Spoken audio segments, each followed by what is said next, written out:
The new nations hoped to protect their fragile freedom through the international body that met for the first time in 1920. The League of Nations held its first meeting in a Swiss hotel. Its supporters shared an optimistic belief that a new era of international relations was beginning.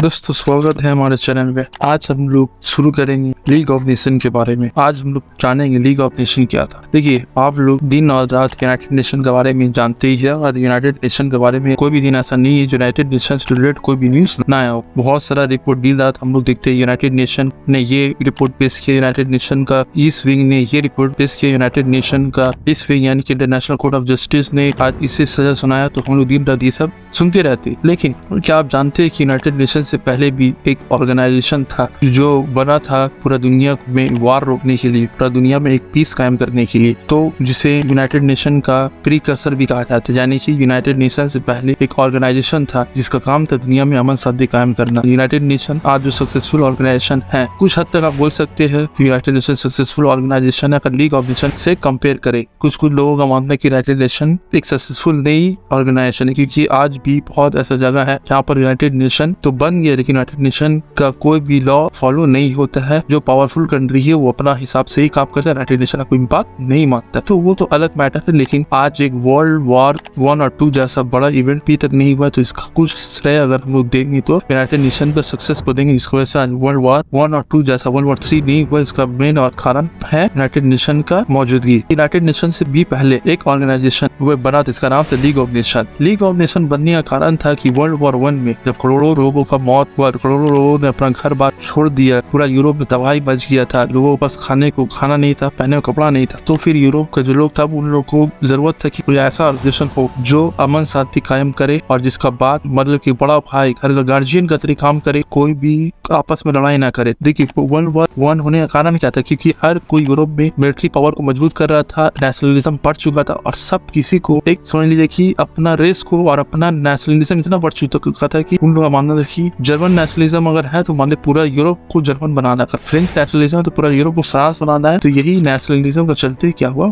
और military power मजबूत हुआ, और अपना expansion का जमीन का लालसा, जमीन ज्यादा जमीन चाहिए इसका लालसा क्या कर दिया, वर्ल्ड वॉर 1 करा दिया। और वर्ल्ड वॉर 1 इसीलिए हुआ क्योंकि कोई एक बड़ा भाई एक गार्जियन नहीं था जो उन्हें रोक सके, जो उन पर रिस्ट्रिक्शन लगा सके। सब अपने में आप तक कोई किसी का बात सुनने वाला नहीं था, जिसके से वर्ल्ड वॉर हुआ। तो वर्ल्ड वॉर 1 जब हुआ तो लोगों को समझ में आया कि नहीं, एक बड़ा भाई और एक गार्जियन का होना जरूरी है, जिसका बात सब कोई माने, और एक इतना बड़ा डिवास्टेशन हम लोग को फ्यूचर में दिखना ना पड़े। तो ऐसा लीग ऑफ नेशन का कंसेप्ट आया सामने। तो लीग ऑफ नेशन बना आपका जाकर पेरिस पीस कॉन्फ्रेंस के बाद। वर्ल्ड वॉर 1 जब खत्म हुआ तो पेरिस में एक पीस कॉन्फ्रेंस हुआ, जिसका नाम था पेरिस पीस कॉन्फ्रेंस, जहाँ पर 2 पावर थे, एक सेंट्रल पावर और एक अलाइज पावर। सेंट्रल पावर हार गए थे, यानी कि जिसमें जर्मनी, ऑस्ट्रिया, हंगरी और ऑटोमन एम्पायर था, और दूसरा तरफ अलाइड पावर में इटाली, जबकि इटाली सेंट्रल पावर में था लेकिन उसने ज्वाइन नहीं किया था अलाइड पावर को, फ्रांस, ब्रिटेन, यूनाइटेड स्टेट। तो ये लोग जो थे ये लोग अलाइड पावर में थे, एक तरफ अलाइड पावर था और एक तरफ आपका सेंट्रल पावर था। सेंट्रल पावर जो वर्ल्ड वॉर 1 हार चुका था। तो पेरिस में ये एग्रीमेंट साइन हुआ। अब अगर एक मूवी है, अच्छा मूवी है नेटफ्लिक्स का, quite on the western front, ऐसा कोई मूवी का इसका नाम है। तो इसमें वर्ल्ड वॉर 1 में जर्मनी की स्थिति को दिखाया है, फौज रुक का, और वहाँ पर पीस कॉन्फ्रेंस का भी एक फ्रेंड के अंदर एक पीस कॉन्फ्रेंस हुआ था, उसको भी दर्शाया गया। पेरिस पीस कॉन्फ्रेंस का वर्ल्ड वॉर 1 जब खत्म हुआ तो पेरिस पीस कॉन्फ्रेंस हुआ। ये पहला परमानेंट इंटरनेशनल ऑर्गेनाइजेशन था जिसका मकसद था कि पूरी दुनिया में अमन शांति कायम करे। देखिए, लीग ऑफ नेशन का एम क्या था। पहला एम था कि जो भी इंटरनेशनल डिस्प्यूट है फ्यूचर में वो डिस्प्यूट वॉर का रूप ना लेने, वो डिस्प्यूट को बैठ के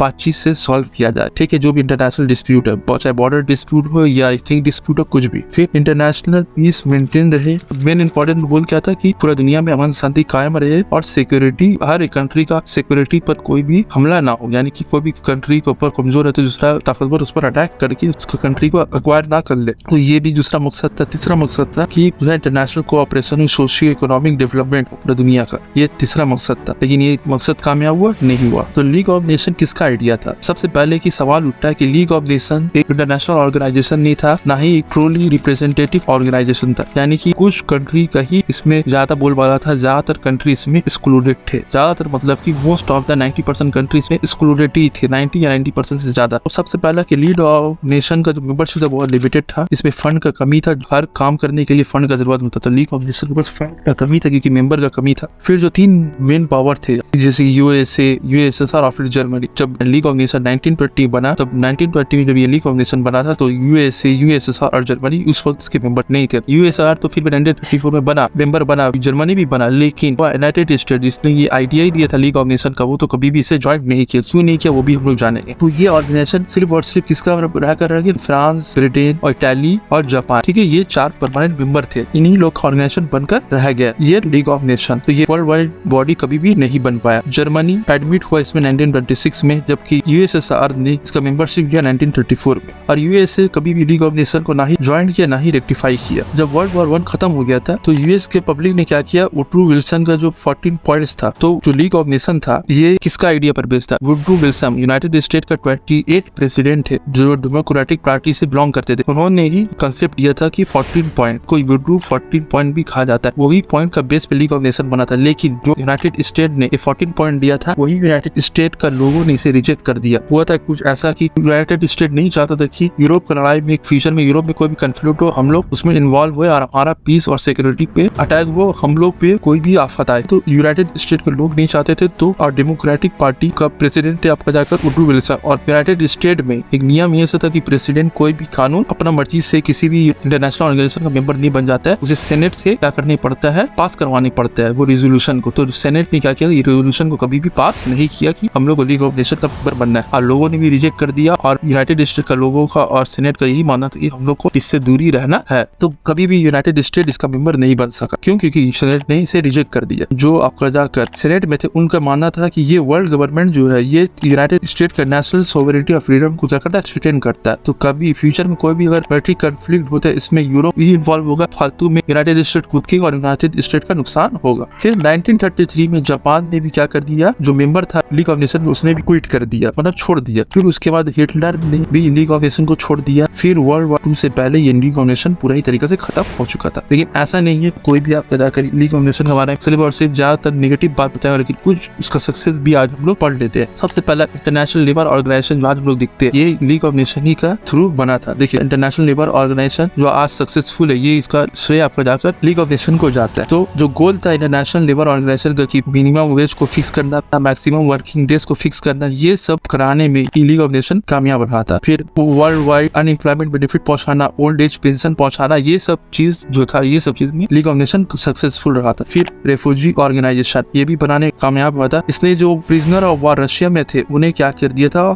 जो रशिया से बाहर थे उन्हें अपने घर को वापस लौटाया था। फिर 1933 में इसने क्या किया था, जीव्स लोग को जो नाजी का परसिक्यूशन में भाग रहे थे उन्हें पूरा दुनिया में अलग अलग जगह सेफ्टी के साथ उन्हें रीसेटल किया। ये भी एक सक्सेस था कि जीव्स लोग को जब लोगों को जर्मनी से भगाया जा रहा था तो 1933 के बाद लीग ऑफ नेशन ने ही उन लोगों को पूरा दुनिया में बसाया। फिर हेल्थ ऑर्गेनाइजेशन बहुत सारे डिफरेंट एपिडेमिक जब यूरोप में या पूरा दुनिया फैला तो उसके लिए भी अच्छा हेल्थ को ठीक रखने के लिए काम भी किया है। तो इसका एक इम्पोर्टेंट एग्जाम्पल है कि एक बीमारी फैला था इसका नाम टाइफस, एक एपिडेमिक रशिया में फैला था इसका नाम था टाइफस। उससे बहुत अच्छे तरीका से लड़ने में लीग ऑफ नेशन ने काम किया था और पूरा यूरोप में ये बीमारी नहीं फैल जाए सिर्फ और सिर्फ ये रशिया ही तक सीमित रहा। इसका लिए जो नेसेसरी स्टेप था लीग ऑफ नेशन ने उठाया और ये बीमारी को फैलने से, एक एपिडेमिक को पैंडेमिक बनने से रोक दिया लीग ऑफ नेशन ने। फिर बहुत सारा कमीशन इसने लॉन्च किया जिसका काम था इंटरनेशनल टेरिटरी और मेंबर नेशन लोग का जो टेरिटरी है उसको सही देखा जाए और मेंबर कंट्री का टेरिटरी पे कोई भी हमला ना कर ले। कुछ दिन तक ये तो सक्सेसफुल रहा लेकिन ज्यादा दिन तक ये सक्सेसफुल नहीं रहा क्योंकि राइनलैंड जर्मनी का था, फ्रांस का लेकिन अंडर में था। जब हिटलर ने जब पावर लिया था तो राइनलैंड को वापस ले लिया था और लीग ऑफ नेशन ने कुछ भी एक्शन नहीं लिया। चलिए फेलियर का कारण क्या था हम लोग देख लेते। देखिए वही मानना है कि ये अलाइड पावर ही का ऑर्गेनाइजेशन बन के रहा, फ्रांस ब्रिटेन का। दुनिया ने कभी भी इसे रेक्टिफाई भी नहीं किया ना ही इसे माना। फिर जो भी एम्बेसडर थे जिनका काम था कि कोई भी डिस्प्यूट को रिजॉल्व करना वो सब टेम्पोररी बॉडी थे और लीग ऑफ नेशन इसके कारण कभी भी सक्सेसफुल नहीं हो सका। कभी भी कोई भी एक परमानेंट रिप्रेजेंटेटिव और एम्बेसडर नहीं था जो ये इंटरनेशनल डिस्प्यूट को सॉल्व कर सके। फिर बहुत जगह जब पीस ट्रीटी साइन होने का बाद भी जब इटाली ने एबेसिना पे अटैक किया, जर्मनी ने अपने राइनलैंड को ले लिया, जापान ने जब चाइना पे अटैक किया, तब लीग ऑफ नेशन ने कभी भी इन लोगों को रुका नहीं। और वही लीग ऑफ नेशन को कभी कोई बड़ा पावर ज्वाइन नहीं किया और जो ज्वाइन किया था उसने भी उसे क्या कर दिया, छोड़ दिया। फिर ट्रीटी ऑफ वर्साइलेस में ये कहा गया था कि जर्मनी कभी भी अपने आप का आर्मी को मजबूत नहीं करे, 1 लाख से ज्यादा नहीं करेगा, जबकि पूरा इन्फॉर्मेशन उन लोगों के पास था कि हिटलर अपना आर्मी को मजबूत कर रहा है। और लेकिन लीग ऑफ नेशन ने कभी भी जर्मनी पे कोई भी पाबंदी नहीं लगाया, छोटा मोटा ट्रेड रिस्ट्रिक्शन के अलावा कुछ नहीं काम किया। इसका वजह से ये फेलियर ही माना जाता है। तो आज हम लोग ने देखा लीग ऑफ नेशन के बारे और फिर जब ये लीग ऑफ नेशन खत्म हो गया तो लोगों को एक सही और एक अच्छा एक ऑर्गेनाइजेशन का जरूरत था। बाद में फिर यूनाइटेड नेशन का